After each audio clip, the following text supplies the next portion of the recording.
নমস্কার বন্ধুরা, ডোনার রান্নাঘরে আপনাদের সকলকে স্বাগত জানাই। রসে ভরপুর রসবড়া শীতকালের মিষ্টিগুলোর মধ্যে অন্যতম। এই রসবড়া কিন্তু একটা বা দুটোতে মন ভরবে না, বারবার খেতে ইচ্ছা করবে। আমি এটা বানানোর জন্য ৩০০ গ্রাম বিউলির ডাল ৬ ঘন্টা আগেই ভালো করে ধুয়ে ভিজিয়ে রেখেছিলাম।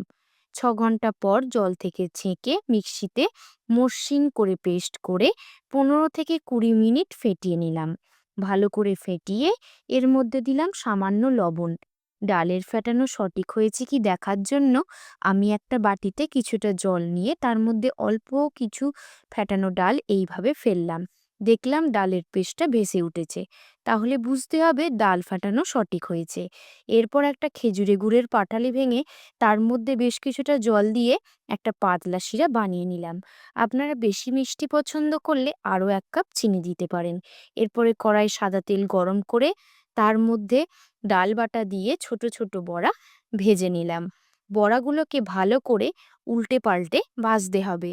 এরপরে গরম বড়াগুলোকে গরম রসের মধ্যে দিয়ে দিলাম। এই সময় রসটার মধ্যে দিলাম ১ বড় চামচ ঘি। এই ঘি দেওয়ার ফলে বড়াগুলোর টেস্ট দ্বিগুণ বেড়ে যাবে।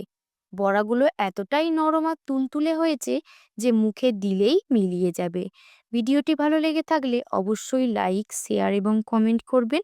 আর আপনি যদি আমার প্রোফাইলে নতুন হয়ে থাকেন তবে আমার প্রোফাইলটিকে ফলো করে নেবেন।